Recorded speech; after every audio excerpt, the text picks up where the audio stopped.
Todos los titulares de la zona coincidían. Una grotesca criatura alada se les estaba apareciendo a los buenos habitantes de Point Pleasant durante aquel noviembre del año 1966. No había tiempo que perder y John, como el periodista de oficio y trotamundos que era, se dirigió raudo al lugar de los hechos para saber de primera mano qué demonios, nunca mejor dicho, estaba sucediendo en aquel pueblecito de Virginia Occidental que hacía frontera con Ohio.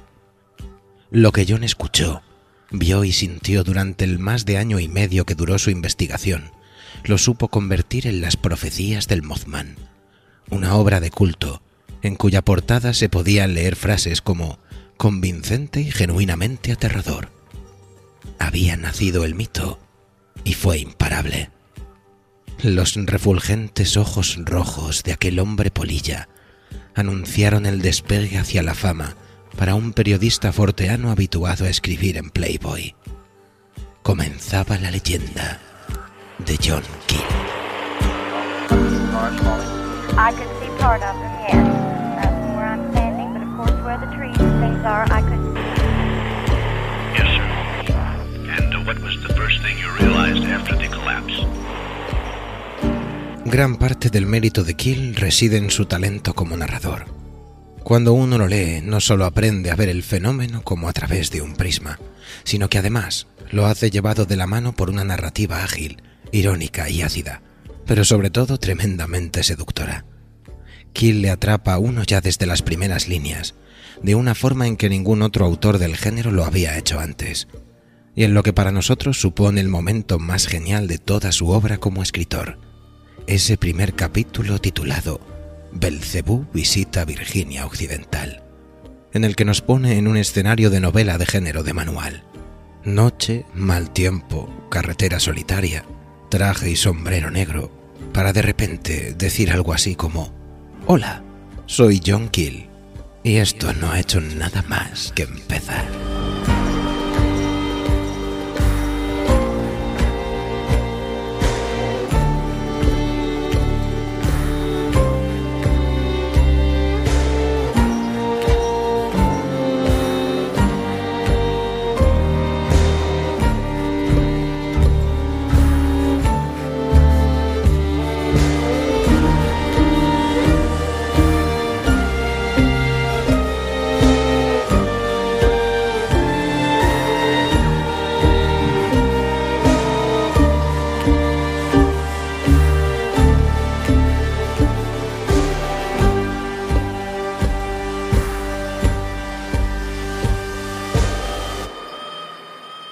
Y es que debemos advertir a aquel que lea este libro de que, a pesar de lo que pueda parecer que indica el título, el protagonista no es el Mothman, sino todo un conjunto de situaciones delirantes protagonizadas por individuos y entidades que podríamos calificar de bromistas cósmicos.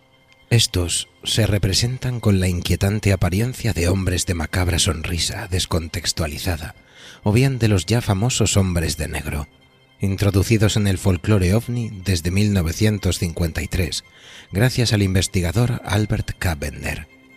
Sea como sea, todos ellos presentan siempre las siguientes características. Conductas fuera de lugar. Incluso pueden presentar movimientos más propios de un mecanismo autómata que de un ser vivo. Puntualmente parece que incluso se queden extrañamente exhaustos tras interactuar por varios minutos con la gente que ha tenido el inquietante placer de tratarlos.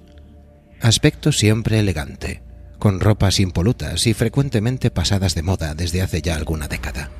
A veces, cuando dan a entender que pertenecen a fuerzas del gobierno, visten ropas oficiales o que podrían pasar por estas.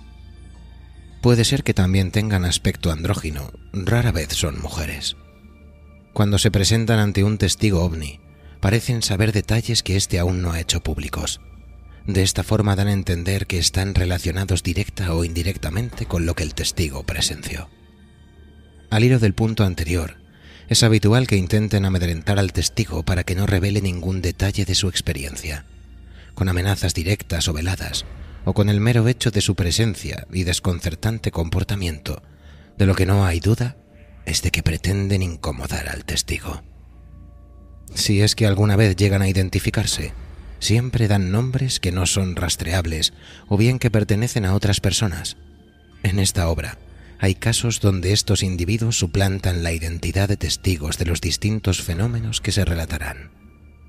Como resumen a los anteriores puntos, podríamos concluir que estas entidades y los misteriosos episodios que las rodean se disfrazan de toda una parafernalia absurda para, a fin de cuentas, negarse a sí mismas, para que el testigo quede en el más absoluto ridículo y, por supuesto, su relato desacreditado.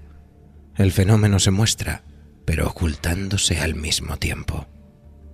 No menos importante es señalar que la zona de Virginia Occidental siempre ha sido muy fértil para que bestias imposibles hagan de las suyas. Se han avistado seres abominables como el monstruo de Grafton, una clase de Bigfoot sin cabeza, y perros infernales como el Snarly Joe.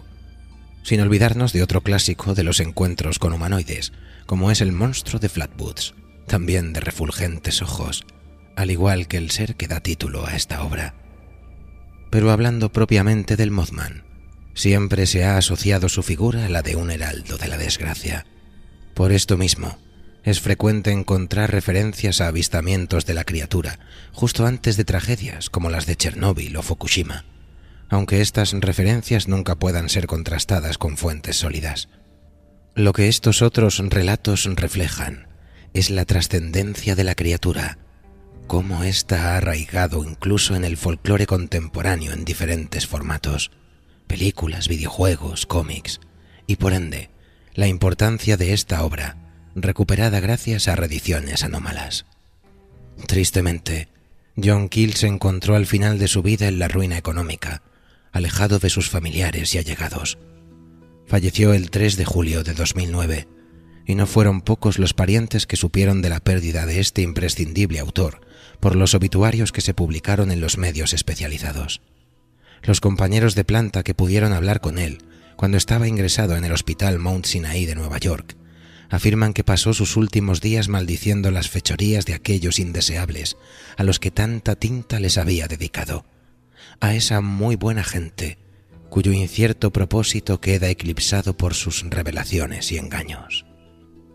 Quizá la reedición de esta obra permita entender lo que John Keel vivió, para sumergirnos en ese espacio mítico, en el mapa que da rienda suelta a todo tipo de situaciones de un surrealismo a menudo perturbador e inquietante, que activan o son activadas por el mecanismo que Keel llamaba folklore in the making, folclore en gestación, y en el que cualquier cosa es posible, de la forma más inesperada, absurda y forteana, para nuestro deleite y desgracia.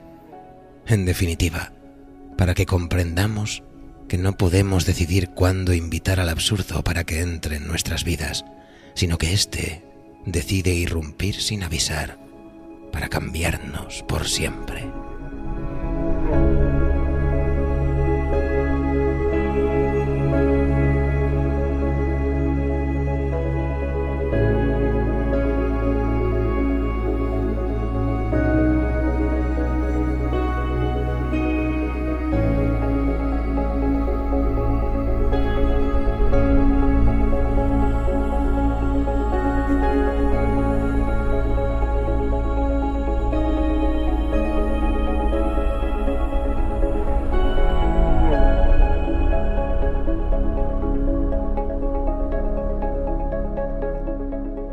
Y con esta introducción de Alex Barragán y Daniel García Ramos a las profecías del Mothman, da comienzo nuestro viaje a los confines de lo inexplicable.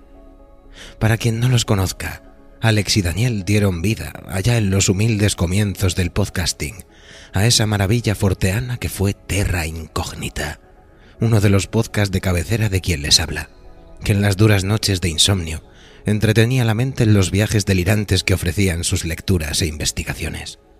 Alex, Daniel y el primo Edgar abrían siempre una puerta al pensamiento disruptivo, el de las maravillosas rarezas que nos ofrece la biblioteca de reediciones anómalas.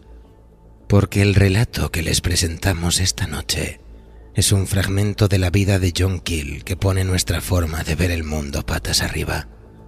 Vacíen su mente de prejuicios, olviden todo lo que saben sobre lo probable y lo plausible, Acomódense en su cubil favorito, apaguen las luces, enciendan una vela y prepárense para adentrarse en las profecías del Mothman.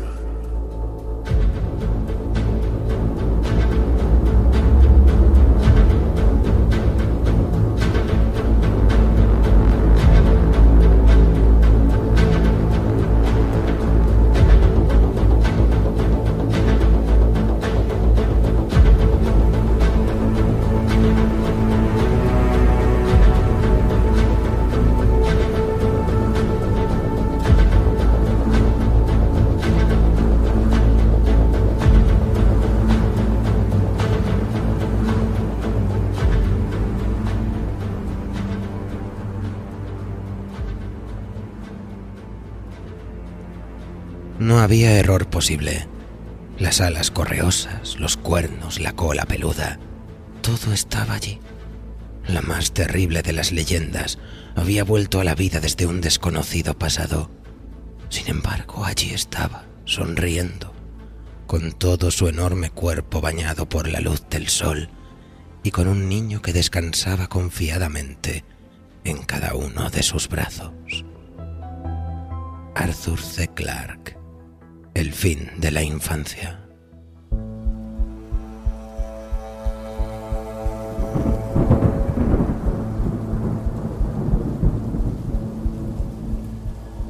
Belcebú visita Virginia Occidental.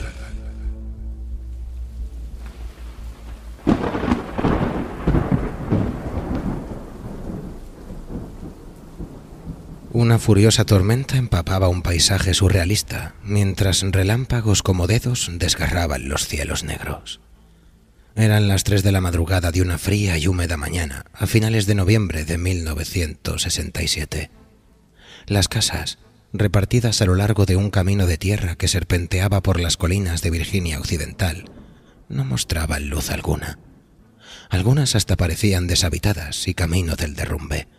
Otras estaban abandonadas, sin pintar, desamparadas. El conjunto parecía una escena de una película de terror de serie B de los años 30.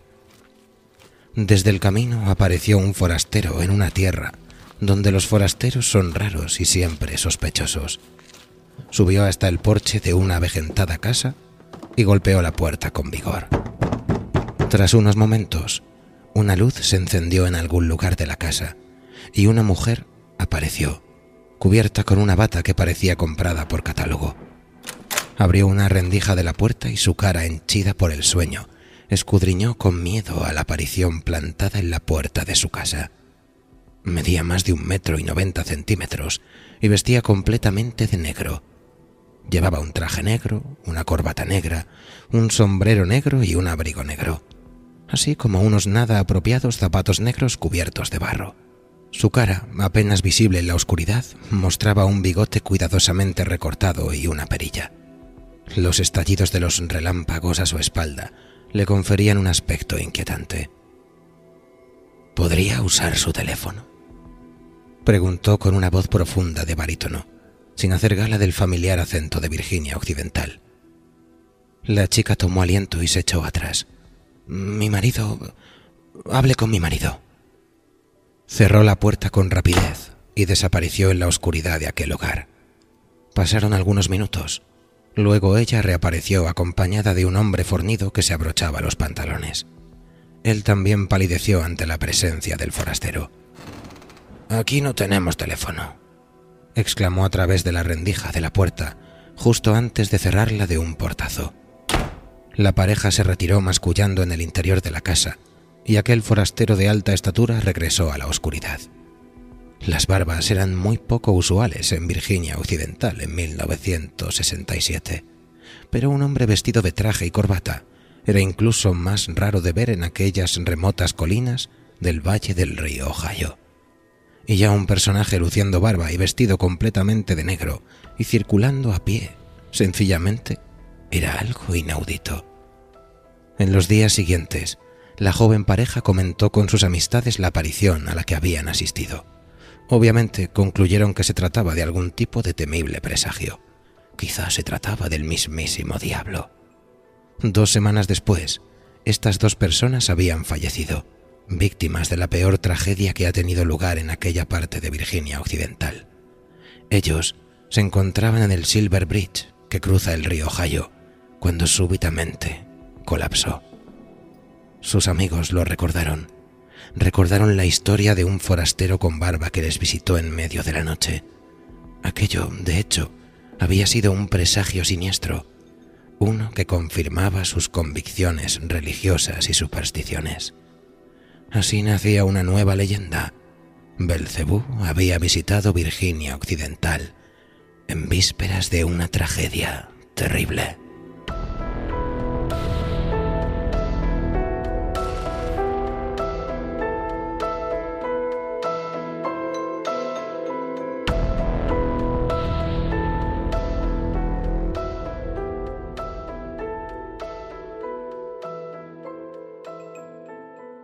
Ser un convencido inconformista no es fácil en estos días. Me dejé mi barba en 1966 mientras holgazaneaba una semana en la granja de mi amigo, el zoólogo Ivan T. Sanderson. La mantuve hasta 1968, cuando la barba se puso de moda y la mitad de los jóvenes de América decidieron cubrir sus identidades bajo ingentes cantidades de pelo en la cara. En esos días más inocentes, solo a artistas, escritores y profesores de universidad se les permitía dejarse barba. Parecía incluso que era lo que la gente esperaba de nosotros. Quizás si los pelos cortos y aseados vuelven a estar en boga y las barbas desaparecen de la moda masculina, yo me vuelva a dejar crecer la mía. Aunque estaría ya probablemente muy canosa. Igualmente, aunque hoy os pueda parecer inverosímil, el pelo largo fue una vez rasgo de los superintelectuales, propiedad exclusiva de violinistas de filarmónica y matemáticos tipo Einstein, los cabezas cuadradas definitivos, creedme. Me gustaría pensar que yo no me parecía al diablo la última vez que me dejé barba. Ciertamente, no tenía intención alguna de crear nuevas leyendas cuando mi coche se estropeó en Virginia Occidental, aquel noviembre, mientras chapoteaba de casa en casa buscando un teléfono para poder llamar a una grúa que me rescatara. Venía de Atlanta, Georgia, donde había dado una charla en una asociación ufológica local. Virginia Occidental era en aquellos días como una segunda casa para mí. Había visitado el estado 5 veces para investigar una larga serie de extraños eventos y tenía muchos amigos en la zona. Uno de ellos era la señora Mary Hire, la reportera estrella del Athens Messenger, que me acompañaba esa noche.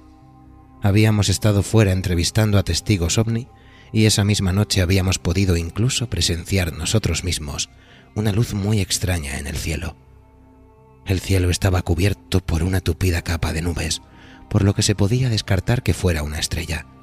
Aquella luz maniobró sobre las colinas con ese brillo que nos era tan familiar. Ambos habíamos visto muchas luces parecidas en el valle del río Ohio aquel año. La señora Hire esperaba en el coche mientras yo avanzaba a duras penas entre el barro. Habíamos intentado sin éxito subir una resbaladiza y empinada colina para llegar a un enclave desde el cual habíamos avistado no pocas cosas extrañas. Descubrí que los teléfonos en las casas más cercanas a nuestro paradero no funcionaban a causa de desperfectos ocasionados por la tormenta.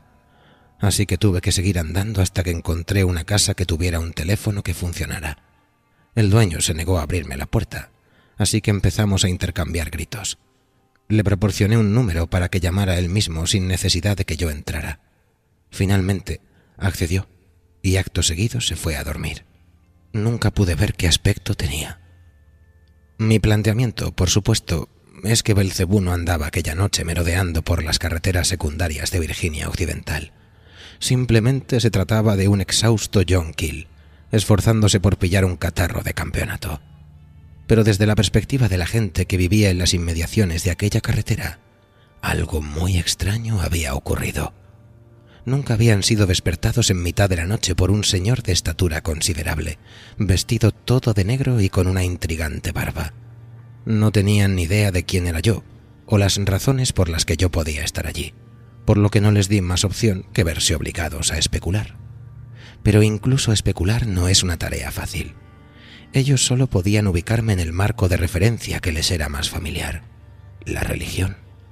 Hombres con traje y barba no se materializan en carreteras perdidas en mitad de la noche, De hecho, no se les ve ni en las calles principales de las localidades del Valle del Ohio, a plena luz del día. Así, un evento perfectamente normal al menos para mí, se enmarcó en un contexto radicalmente distinto por la interpretación de los testigos.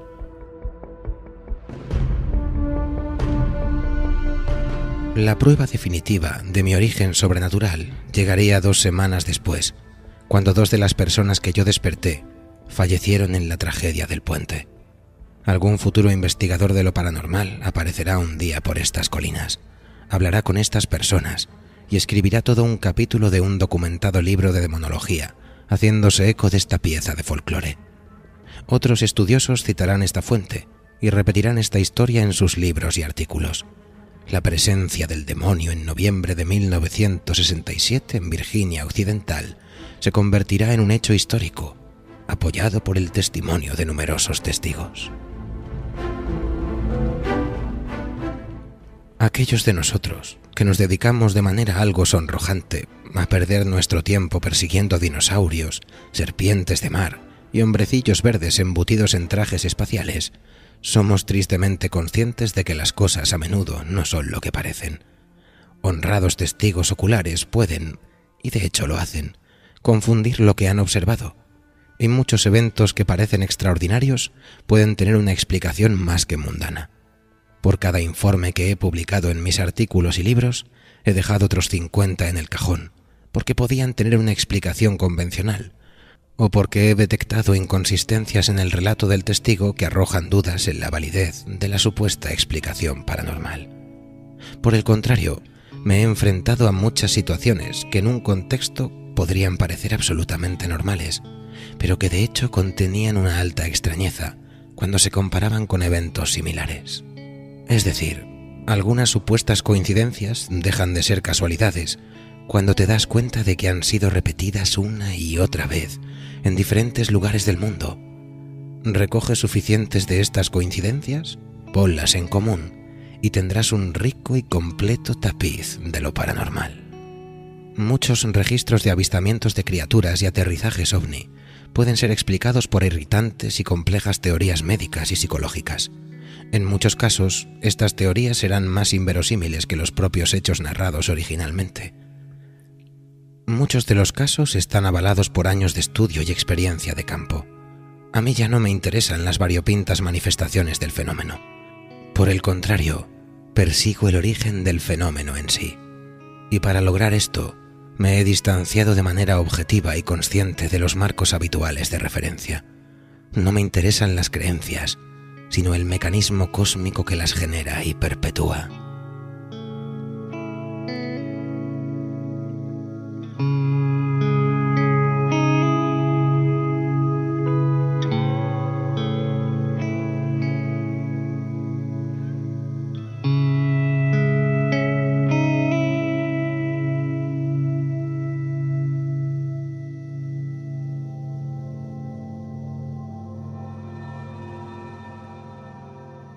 Existe una vieja casa en una calle arbolada en el Greenwich Village neoyorquino que da morada a un curioso fantasma. Hans Holzer y otros cazafantasmas han incluido esta casa en sus catálogos de lugares encantados. El fantasma ha sido visto por distintas personas a lo largo de los años. Parapsicólogos autodidactas han tejido todo tipo de fantasías alrededor de esta aparición. Como no podía ser de otra manera, se trata de un espía de la Guerra de Independencia que fue capturado y ajusticiado en aquella casa. Pero espera, este fantasma quizá no sea un miembro de los muertos que vagan sin descanso. Solo existen registros de actividad paranormal desde hace 20 años, justo después de que la casa fuera desocupada por el escritor Walter Gibson, que fue y es un prolífico autor que por muchos años escribía un libro cada año. Muchos de esos libros fueron escritos en esa misma casa del Greenwich Village. Todas ellas giraban alrededor del personaje de monumental éxito que Gibson creó en los años 30, esa némesis del mal conocida como la sombra.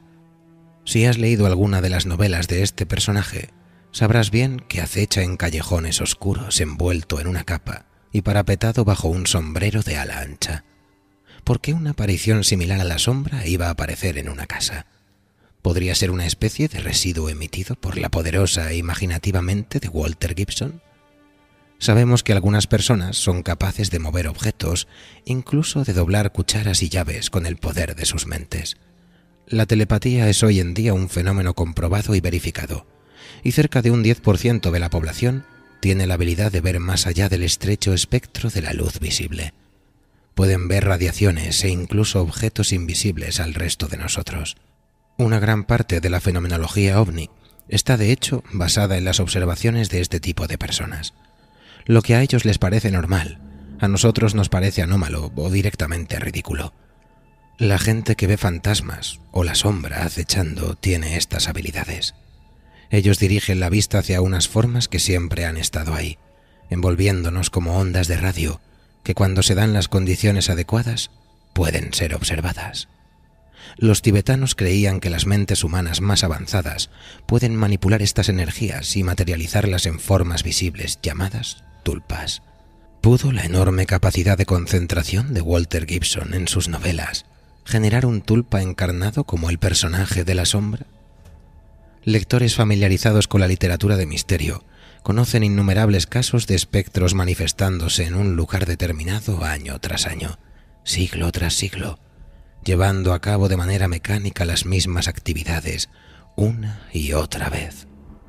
Construye una casa en un lugar que albergue a una de estas apariciones y ésta se encargará de dejar puertas cerradas abiertas para continuar con su actividad programada. ¿Pueden ser estos espectros residuos de mentes superdotadas, como el caso del fantasma del sombrero de ala ancha? Y ahora plantéate esto. La actividad ovni se concentra en las mismas zonas años tras años. En el Valle del Ohio muestran una inclinación por los túmulos indios que se alzan en el área. ¿Podrían ser los ovnis meros tulpas, creados por un pueblo ya olvidado y condenado a maniobrar de forma absurda entre los cielos nocturnos? Existen yacimientos arqueológicos en el Valle del Mississippi que han sido datados como antigüedades de más de 8000 años. Muy anteriores a que los indios nativos americanos llegaran. Algunos de estos túmulos indios, existen cientos repartidos por toda Norteamérica, están trazados y construidos con la misma precisión matemática hallada en las pirámides de Egipto. Se sabe que las tribus nativas estaban construyendo túmulos cuando los europeos llegaron a Norteamérica por primera vez, pero otros de estos túmulos parecen ser considerablemente mucho más antiguos. Algunos han sido construidos en forma de elefantes, que utilizaron los constructores como modelo.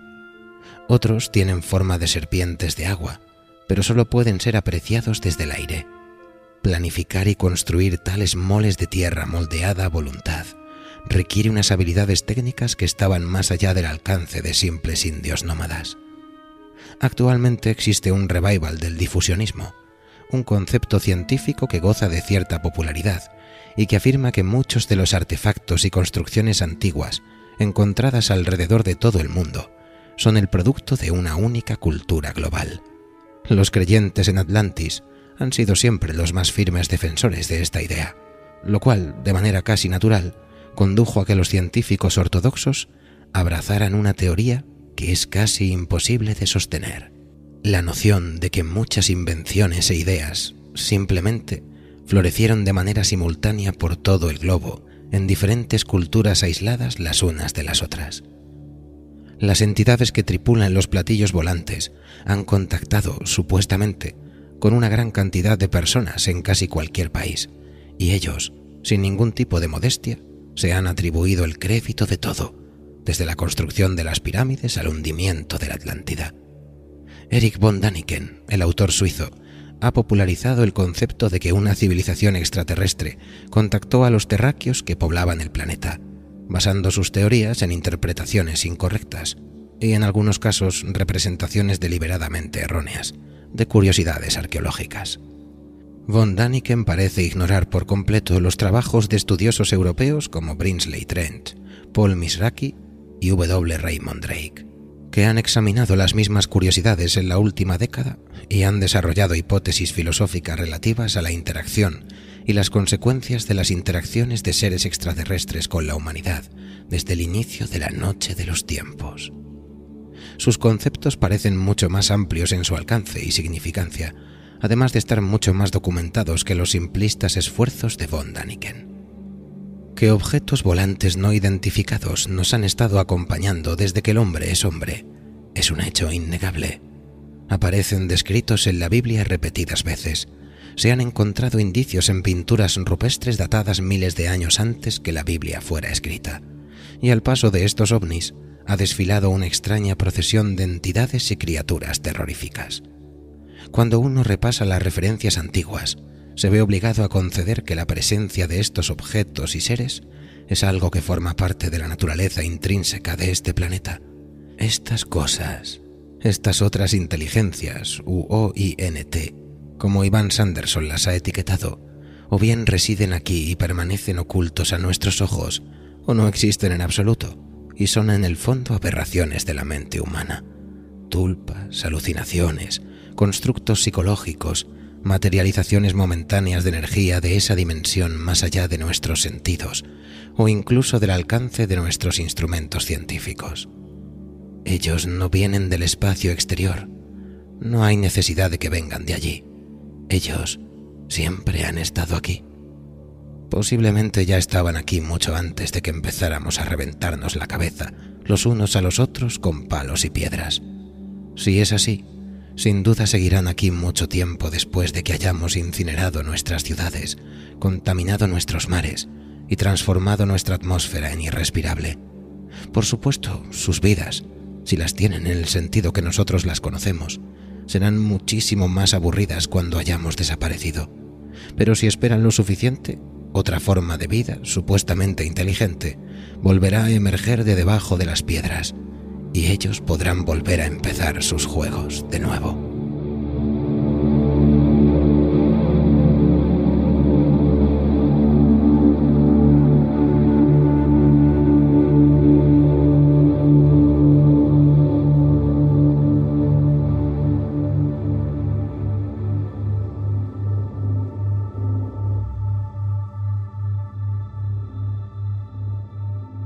En los años 20, Charles Ford fue el primer autor en explorar eventos que carecían de explicación, y observó que uno puede medir un círculo desde cualquier parte del mismo.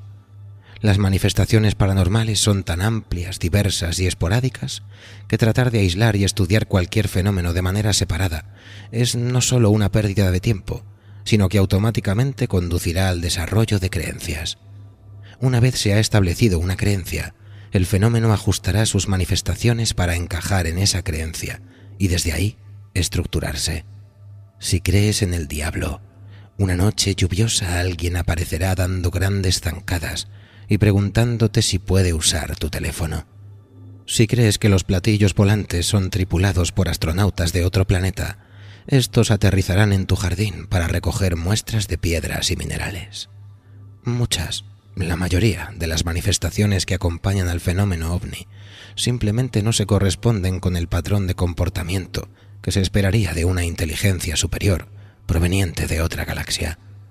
De esta manera, las asociaciones de ufólogos han ignorado cuidadosamente, incluso ocultado durante años, algunos de los detalles de estas manifestaciones. Cuando un hombre enfundado en un traje negro conduciendo un suntuoso Cadillac hacía acto de presencia, de ninguna manera podría ser una criatura del espacio exterior. Entonces debía ser un siniestro y escurridizo agente del gobierno. Para los creyentes irredentos del fenómeno ovni, es inconcebible pensar que los platillos volantes puedan ser parte permanente de nuestro entorno y que estos hombres de negro son entidades nativas de nuestro planeta, vinculadas a los propios ovnis. Pero esto es un hecho, esa verdad con mayúsculas que los fans de los ovni afirman buscar con ahínco, y como diría Daniel Webster, no hay nada tan poderoso a la par que inusual como la propia verdad.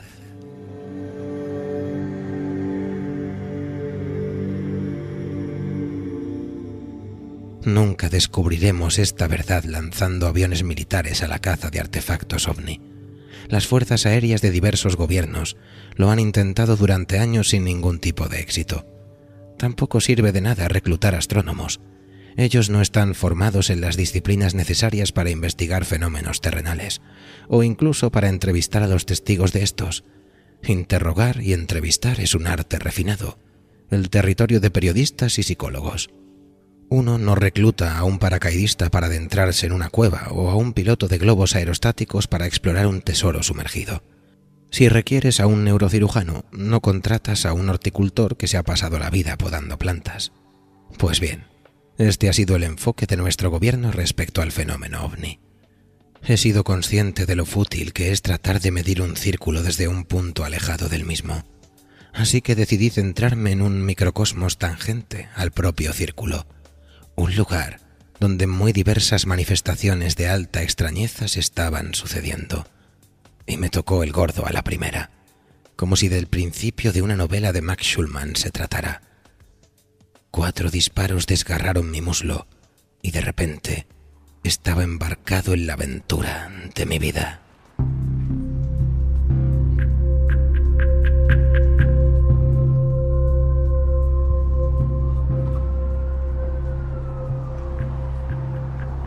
El desaprensivo que surgió del frío.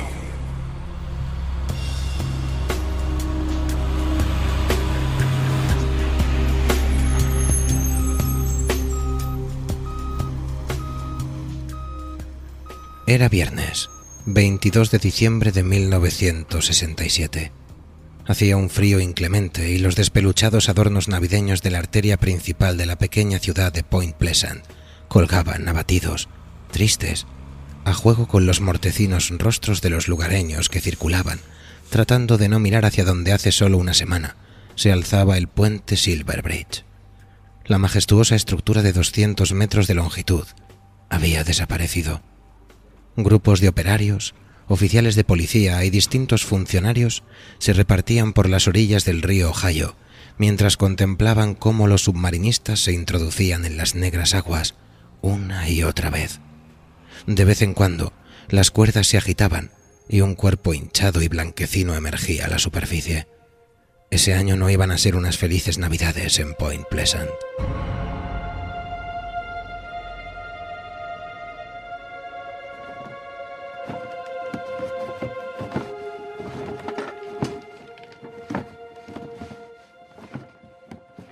A escasos metros del lugar donde se erigía el puente, la señora Mary Hire se encontraba en su despacho revisando una lista de desaparecidos y fallecidos.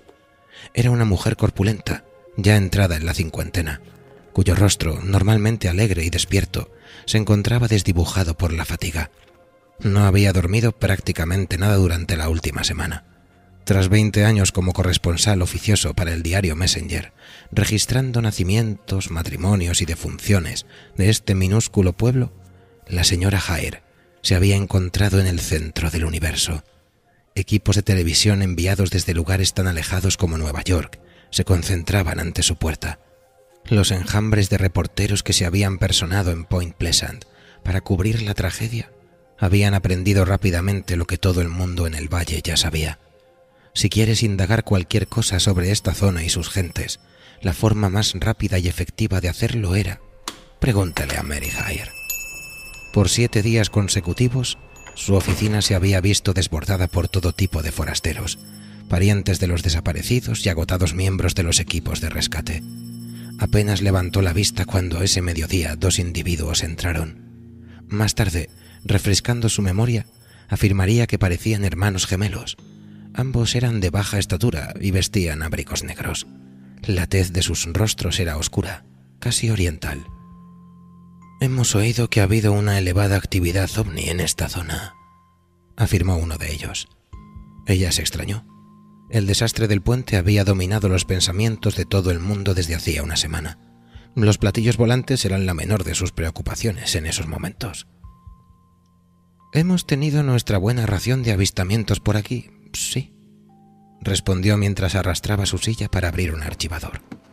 Extrajo una carpeta llena de recortes y notas sobre los avistamientos y se la entregó a uno de ellos. Este la hojeó, repasó con la vista el montón de recortes con aprehensión y se la devolvió. ¿Ha sufrido presiones para no publicar estos informes? Ella agitó la cabeza negativamente y devolvió la carpeta al mueble archivador. ¿Qué haría si alguien le ordenara que dejara de escribir sobre platillos volantes? Le diría que se fuera al garete. contestó Mary esbozando apenas una sonrisa. Ambos hombres se miraron el uno al otro. Ella volvió a sus papeles y cuando volvió a levantar la vista de nuevo, ya se habían ido.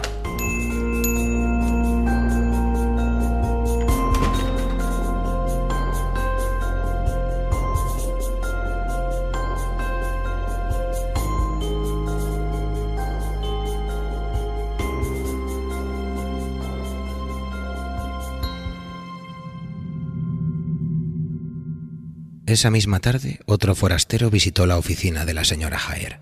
Era delgado, mediría alrededor de 1,70, y de su rostro destacaban unos penetrantes ojos negros y un cabello negro alborotado y descuidado. Su tez era incluso más cetrina que la de los dos visitantes previos. Por su aspecto uno podría pensar que era coreano o de otro país oriental.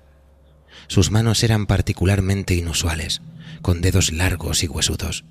Vestía un traje negro de mala calidad, pasado de moda, y cuya talla no parecía corresponderle. Su corbata estaba anudada de manera inusual, como de otra época. Curiosamente, no vestía abrigo alguno, pese al penetrante frío que hacía en el exterior. «Me llamo Jack Brown», dijo dubitativamente. «Soy un investigador ovni».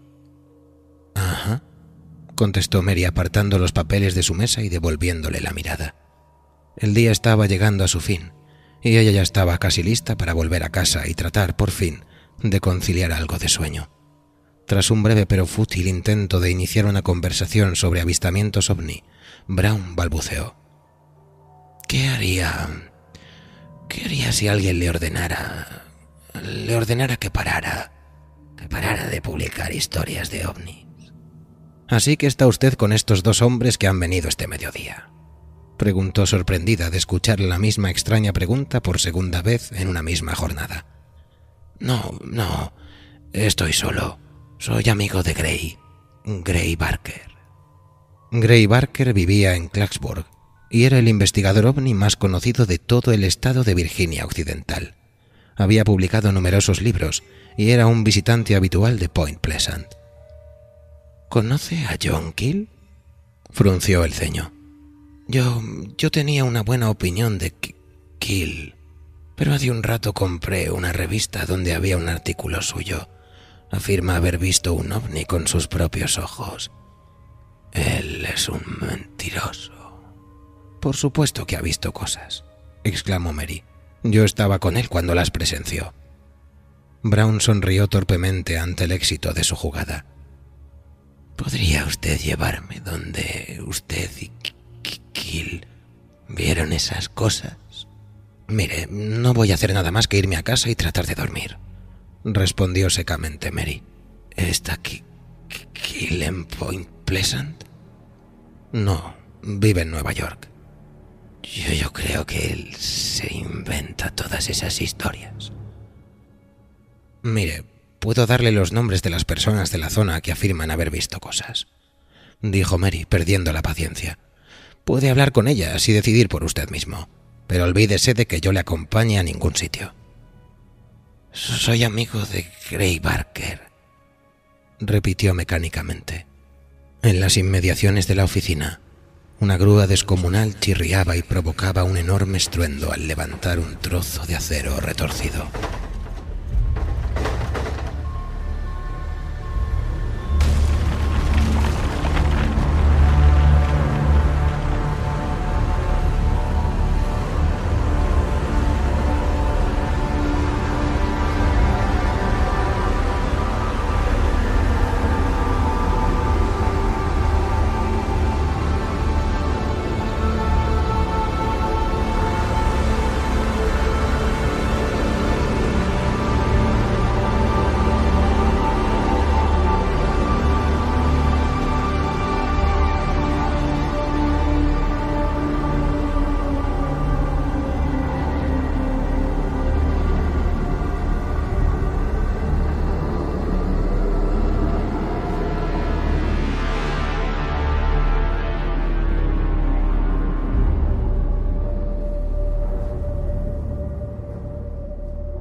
El 22 de abril de 1897, Una máquina con forma de puro provista de alas y unas luces mucho más brillantes que una lámpara eléctrica descendió del cielo y aterrizó en una granja cerca de Rockland, Texas, propiedad de John M. Barclay. Barclay cogió su rifle y se encaminó hacia el lugar del aterrizaje. Un hombre de lo más corriente salió a su paso y le ofreció un billete de $10 a cambio de comprar gasolina y algunas herramientas que necesitaba para su aeronave. «¿Quién es usted?», inquirió Barclay. «No se preocupe por mi nombre. Llámeme Smith», respondió aquel hombre. El folclore ufológico está plagado de visitantes misteriosos que afirman tener apellidos comunes como Smith, Jones, Kelly, Allen o Brown. En la oleada de 1897, ellos afirmaron venir de localidades y ciudades conocidas e incluso eran capaces de nombrar ciudadanos notables de esas poblaciones. Pero luego, cuando los reporteros trataban de verificar estas informaciones, no podían encontrar registro alguno de estos visitantes, y los ciudadanos mencionados negaban cualquier conocimiento de estos personajes.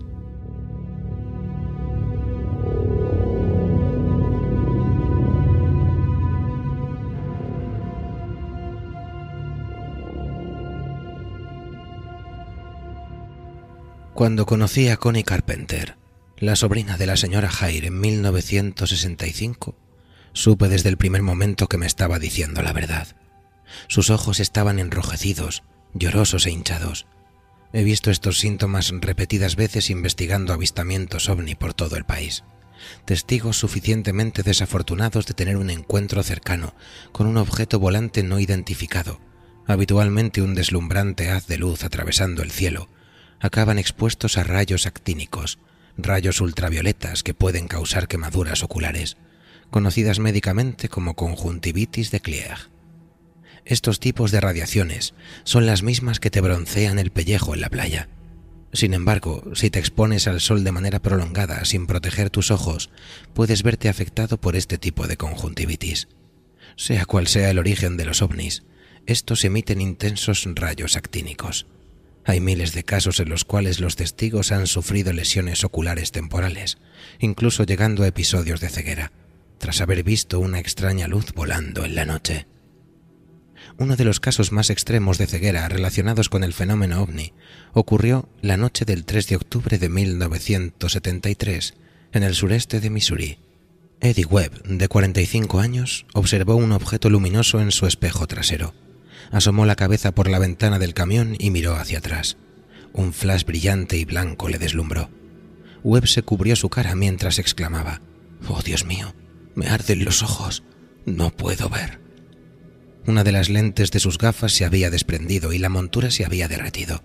Su esposa, presente en el vehículo, se hizo con el volante y le condujo al hospital. Afortunadamente el daño no fue permanente. Pero lo que me llamaba la atención del caso de Connie, sin embargo, era que ella no afirmaba haber visto un luminoso platillo volante, sino un humanoide alado a plena luz del día. Según su testimonio, Connie, una tímida joven de 19 años, regresaba a su casa a las 10:30, tras haber asistido a misa en el domingo 27 de noviembre de 1966, cuando al pasar los desiertos campos de golf del Mason County Golf Course, en las afueras de New Haven, Virginia Occidental, vio una enorme figura grisácea. Tenía forma humanoide, pero su altura era descomunal. Superaba los 2 metros de altura y mostraba una gran envergadura. Pero lo que le llamó la atención de esa cosa no fue su tamaño, sino sus ojos redondos y grandes de color rojo brillante, que se posaban sobre ella con efecto hipnótico. «Fue un milagro que no me saliera de la carretera y me estrellara», comentaría después. Al reducir la velocidad, sus ojos pudieron observar con detenimiento aquella aparición y comprobar cómo un par de alas se desplegaban desde su espalda. Tendrían una extensión de alrededor de 3 metros. Sin lugar a dudas, no era ningún tipo de ave conocida, sino algo con forma humana que comenzaba a alzarse lentamente del suelo, como un helicóptero sin emitir ruido alguno. Sus alas no se movían al levantar el vuelo, sino que permanecían estáticas. Aquella criatura de ojos horribles se abalanzó sobre el coche de Connie, que en un comprensible arrebato de histeria pisó a fondo el acelerador. Más de 100 personas avistarían esta extraña criatura durante aquel invierno. La conjuntivitis de Connie, provocada por aquellos fulgurosos ojos rojos, duró 2 semanas.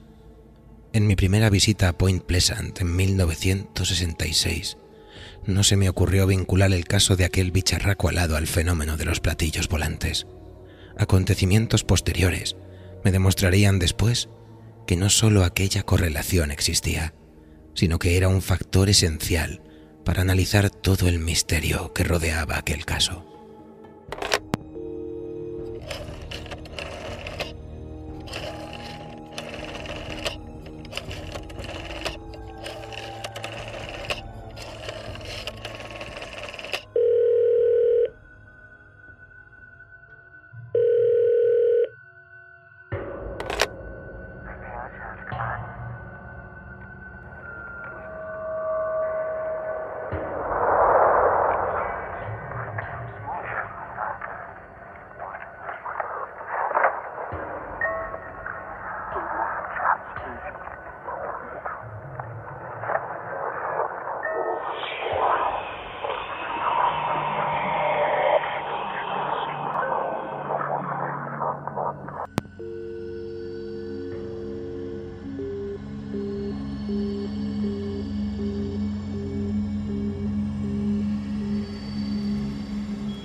En la habitación 4C922 del edificio del Pentágono, en 1966, había un cubículo de unos 30 metros cuadrados con forma de letra L. Maston M. Jacks, un coronel canoso y mal encarado, se sentaba en su mesa parapetado por teléfonos que no dejaban de sonar. Su trabajo entonces era recibir y manejar a los investigadores del fenómeno ovni. Su mantra inicial era ya un calculado jarro de agua fría. No hay nada, señor Keel. Son todo simples habladurías. En otra mesa había un enorme archivador rojo, con unas grandes letras negras que formaban la frase Top Secret. Mientras hablábamos, una secretaria entró e introdujo un recorte de prensa en el archivador. Mi conversación inicial con el teniente coronel Jacks rápidamente degeneró en una enconada discusión. Él se dedicaba a seguir al pie de la letra el argumentario oficial anti-ovni de las fuerzas aéreas, mientras que yo trataba de explicarle educadamente que ya había visto esas malditas cosas con mis propios ojos. En un determinado momento se echó hacia atrás y me miró fijamente. ¿Está llamando mentiroso a un oficial de las fuerzas aéreas estadounidenses? En ese momento sonó el teléfono. Su cambio de tono denotó que se trataba de un oficial superior. Me levanté y me alejé discretamente al extremo de la habitación, donde había una ventana minúscula, casi de presidiario. Le escuché murmurar algo relacionado con una película y luego añadió en voz muy baja: «Te llamaré luego. Hay alguien en mi oficina y ahora no puedo hablar». Tras colgar, continuamos con nuestra discusión. Se notaba que era una situación que había vivido repetidas veces. Todo era una pantomima. Su talante cambiaba abruptamente de la rabia al colegueo, pasando por la corrección en los modales. Finalmente me acompañó a una biblioteca y se deshizo de mí sin más contemplaciones. Jacks me aseguró una y otra vez que las fuerzas aéreas no tenían ningún archivo fotográfico de no identificados. Sin embargo, un año después, a un escritor llamado Lloyd Malian se le entregaron un centenar de fotos de ese archivo que no existe. Jacks también insistió en que ningún informe ovni era archivado en el Pentágono, y era verdad. Todos están almacenados en la base Wright-Patterson, en Ohio.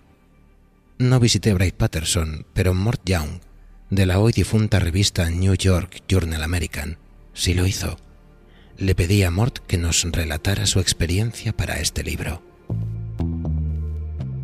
Los registros de los informes ovni, me dijeron en el Pentágono, se conservaban en la base de Wright-Patterson en Dayton, Ohio, así que me dirigí a Dayton. Allí me dijeron que los informes se archivan en el Pentágono y que de hecho podría haberlos visto en Washington. Más tarde descubriría que los informes ovni no solo se almacenan en el Pentágono y en los cuarteles del proyecto Libro Azul, en Dayton, sino que son redistribuidos también a otras 2 direcciones, donde presumiblemente también son archivados y conservados. A uno le cabe la esperanza de que en estos otros lugares los archivos estén mejor conservados que en Dayton, donde los expedientes están muchas veces incompletos. A archivos que solicité o bien les faltaban páginas o directamente el propio archivo se había desvanecido y las fuerzas aéreas afirmaban no disponer de información alguna sobre el caso en cuestión. Muchos de los expedientes se encontraban en un estado deplorable, páginas amontonadas sin ton ni son en fundas enmohecidas. La información que contienen debería estar ordenada de manera cronológica para que al menos alguien pudiera extraer algo de mínimo sentido a lo que leía. Pero no era el caso. Me sería más fácil explicar un caso ovni que tratar de entender un informe de las fuerzas aéreas. Algunas de las alegaciones de los creyentes en el fenómeno ovni tenían, no obstante, mucho mérito. La Fuerza Aérea se esforzaba, y mucho, en confundirlo todo. No dudaban en mentir a los ciudadanos o a los periodistas. Las fotografías enviadas de buena fe por ciudadanos de todo el país desaparecían para siempre en las entrañas de Bright Patterson. Pero basándome en mis propias investigaciones, no tengo evidencia alguna para acusar a las Fuerzas Armadas de tener una división de oficiales con rasgos orientales cuya misión sea amedrentar testigos ovni. En 1967, el teniente coronel Jacks se había jubilado y fue sustituido por George P. Freeman. Freeman era mucho más amable, considerado, y se tomó en serio el asunto de los informes que nos interesaban. El 15 de febrero de 1967, una circular confidencial fue emitida por el Pentágono. Citamos: el Estado Mayor ha sido debidamente informado de que ciertos individuos que afirman representar a las fuerzas aéreas estadounidenses se han puesto en contacto con ciudadanos que han avistado objetos volantes no identificados. En un caso bien documentado, uno de estos individuos, ataviado con ropa de civil y diciendo representar al NORAD, solicitó determinadas fotos a un ciudadano que se las entregó. En otro caso, una persona que vestía un uniforme de las fuerzas aéreas convocó a ciudadanos y policías locales que habían sido testigos de un ovni y les trató de convencer de que no habían visto lo que habían creído ver y que no debían hablar con nadie sobre su avistamiento. Cualquier personal, civil o militar, y particularmente aquellos relacionados con la investigación de los no identificados, deberán notificar a la correspondiente Oficina de Investigaciones Especiales. Firmado Hewitt T. Willis, Teniente General y Subcomandante del Estado Mayor de las Fuerzas Aéreas Estadounidenses. El proyecto Libro Azul fue oficialmente cancelado en diciembre de 1969, pero los hombres de negro siguen en activo. Volvieron a hacer de las suyas en la oleada ovni de 1973, y en enero de 1974 se les volvió a ver en Suecia, utilizando las mismas desconcertantes tácticas que tan buen resultado les habían dado aquí. Ni siquiera la crisis del petróleo ha impedido que esos Cadillacs negros sigan protagonizando sus siniestras expediciones.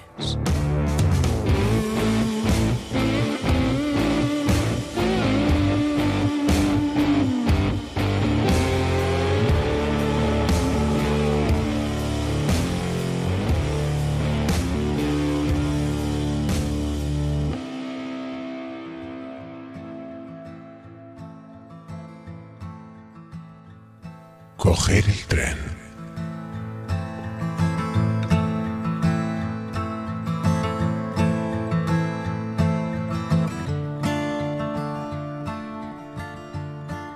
Hace 3000 años, un pequeño grupo de sabios investigó y resolvió el misterio de los objetos volantes no identificados.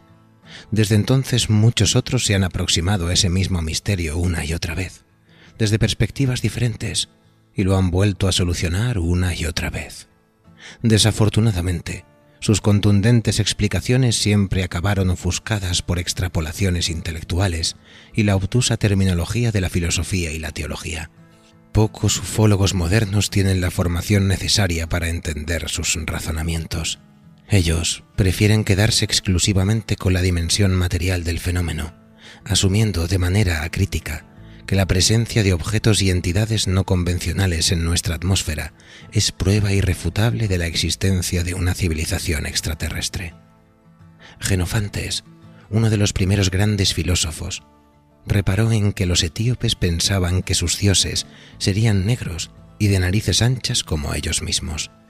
Hoy ya casi nadie cree en que Dios se dedique a visitarnos, así que nos hemos creado una nueva mitología de hombres del espacio, hechos a nuestra imagen y semejanza.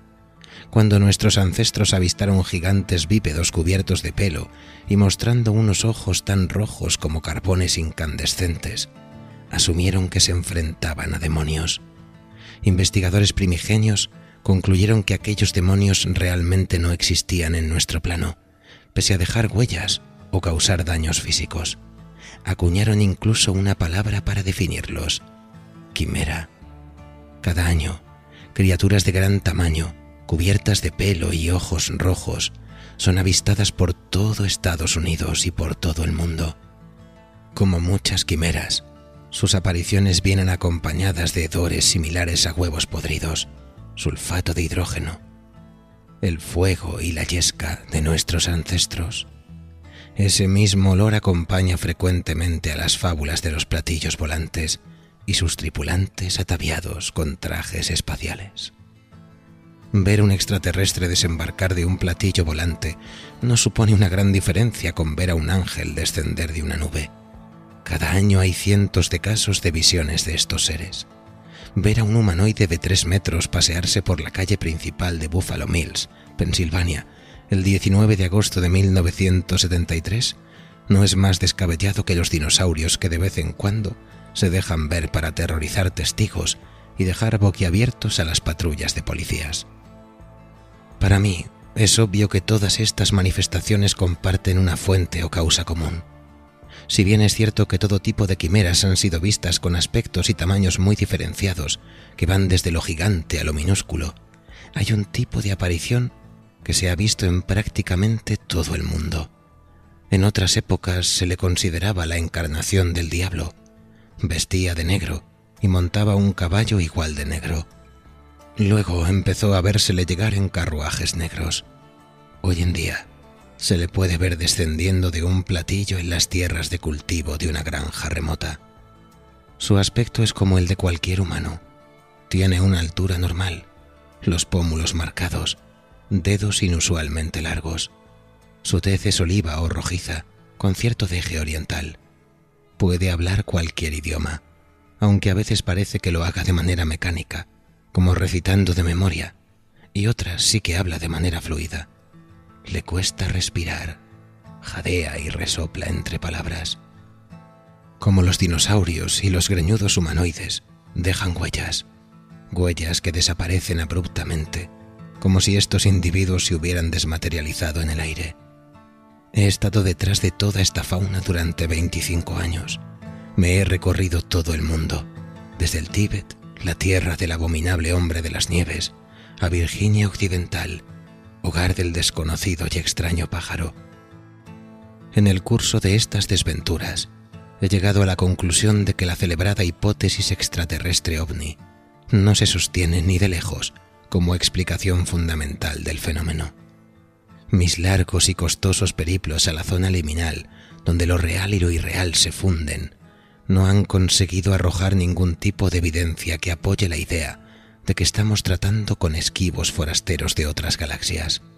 Más bien, mis andanzas me han llevado a pensar que estamos viendo la manifestación de unas fuerzas complejas que son una parte esencial de nuestro entorno inmediato. En vez de pensar en términos de extraterrestres, he decidido adoptar un concepto más apropiado: ultraterrestres. Seres y fuerzas que coexisten con nosotros, pero se encuentran en otro marco espacio-temporal, es decir, operan más allá de los límites de nuestro continuo espacio-tiempo, pero aún así poseen la habilidad de adentrarse en nuestra realidad. Este más allá, este otro mundo, no es tanto un lugar físico como Marte o Andrómeda, sino que es más bien un estadio alternativo de energía.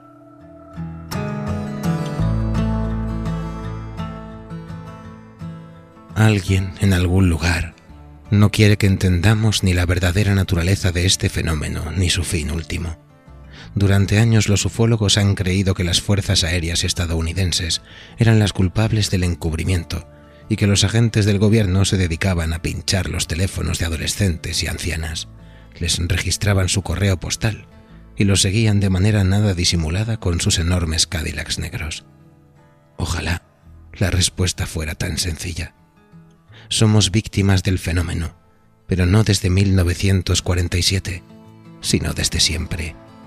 Es la columna vertebral de muchas de nuestras religiones y creencias en lo oculto y lo sobrenatural, de nuestras filosofías y de nuestras culturas. Los chinos, en épocas pretéritas, señalaban las misteriosas luces en el cielo y las denominaban huellas de dragones, porque solían preceder a la aparición de temibles dragones. Más adelante, estas luces pasaron a convertirse en luces feéricas y se asociaron a la buena gente, esos hombrecillos que poblaron las leyendas de generaciones enteras, no solo en Europa, sino también en Norteamérica. Los nativos americanos ya contaban historias sobre estos hombrecillos mucho antes de que los europeos pusieran un pie en este continente. Every day is a struggle. Every day is a trial. Every day is a failure. I have to walk another mile. I'll go wherever you go.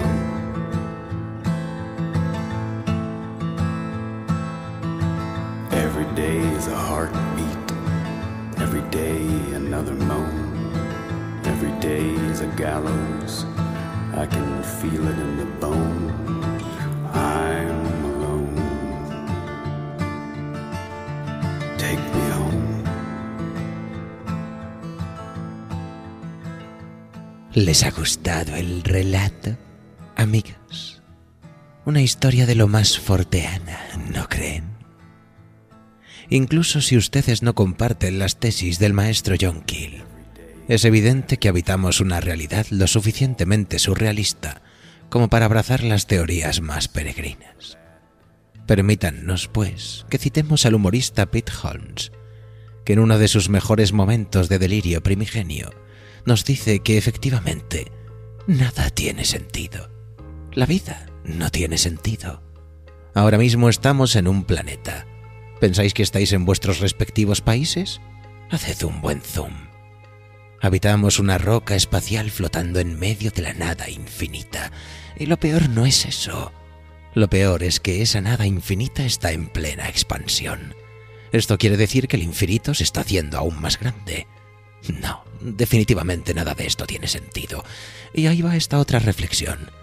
Todo está hecho de moléculas. Ok, lo pillo, no volveré a pensar en ello. Yo estoy hecho de moléculas, tú estás hecho de moléculas. El aire que nos separa está hecho de moléculas. No tiene sentido. ¿Mis moléculas saben que son moléculas? Se levantan, saludan y gritan: «Hola, soy un ser pensante». Definitivamente nada de esto tiene ningún sentido. Pero antes de arrojarnos al abismo del relativismo surreal, de teorizar con hiperbórea la Tierra plana o la invasión de los hombres topo, planteémoslo de otra manera. Como nos dice Richard Hatem, productor y guionista cinematográfico, en su epílogo a la presente edición de Las profecías del Mothman, la gente siempre se preguntará sobre la verdadera naturaleza del Mothman.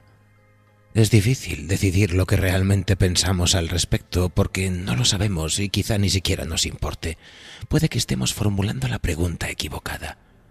La cuestión pertinente debería ser: ¿cómo podemos llegar a discernir un mundo que no deja de susurrarnos al oído? Deja de intentar descifrarme. Nunca lo lograrás.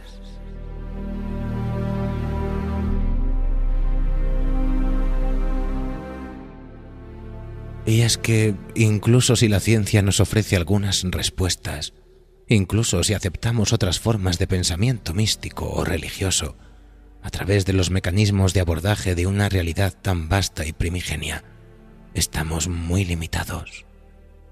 Es más que probable que por muchas respuestas que encontremos, las respuestas siempre llevarán a nuevas preguntas. A Hatem le fascinaba la idea de gente llevando una vida rutinaria que de pronto se enfrentaba a algo inexplicable. Cuando lees muchas de estas historias, nos dice, no puedes evitar pensar qué es lo que esta gente realmente experimentó. Observas similitudes y ves ciertos patrones. Comienzas a pensar que hay una respuesta oculta más allá de tu campo de visión y que si consigues ver un poco más lejos, la descubrirás. Podrás descifrarlo. Tú serás el primero en hacerlo y cuando lo hagas, finalmente poseerás un nivel de control sobre tu vida que no tenías antes. Un sentido de armonía y paz que anulará tus tendencias más destructivas. Parafraseando a Dashiell Hammett, será como si por un instante pudieras retirar la cubierta que rodea la vida, examinar sus engranajes y ver cómo funciona realmente.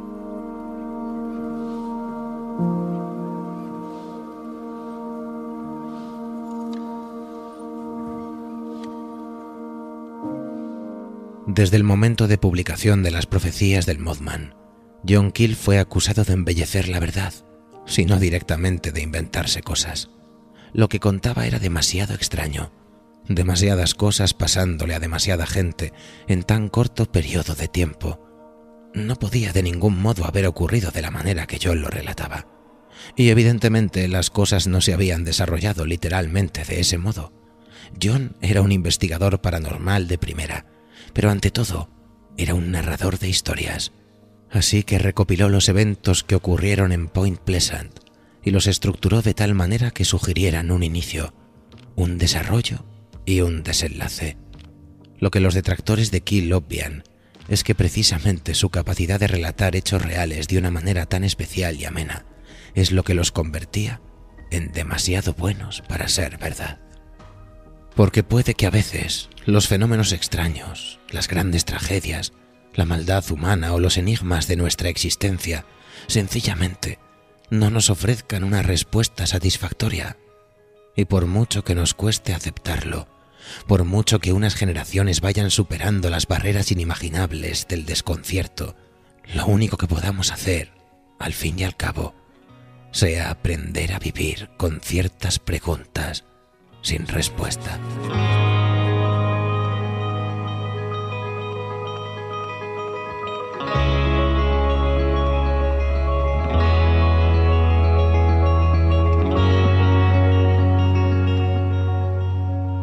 Mientras tanto, recuerden que pueden escucharnos cuando a ustedes les plazca a través de nuestro podcast en www.evox.com o en nuestro portal dimensional en noviembrenocturno.es. No podemos irnos sin agradecer una vez más a los amigos de Reediciones Anómalas, al maestro Pablo Vergel, a Alex, a Dani y al primo Edgar, por ofrendarnos la posibilidad de ficcionar esta introducción a una de las obras referenciales de la literatura forteana. Sirva este relato como homenaje a todos los que de algún modo confrontan el reto de abordar lo desconocido. Y si quieren saber más sobre las obras invocadas por Reediciones Anómalas, visiten los links indicados en la descripción. No olviden que para formar parte de nuestro culto forteano, tan solo tienen que visitar el perfil de Noviembre Nocturno y pulsar sobre el botón de apoyar. ¿Quién sabe? Quizá algún día podamos invocar al gran soñador submarino. Nosotros, por nuestras partes, nos vamos a tomar un whisky a deshora, porque somos felices con poco. Les deseamos una apacible madrugada desde Noviembre Nocturno.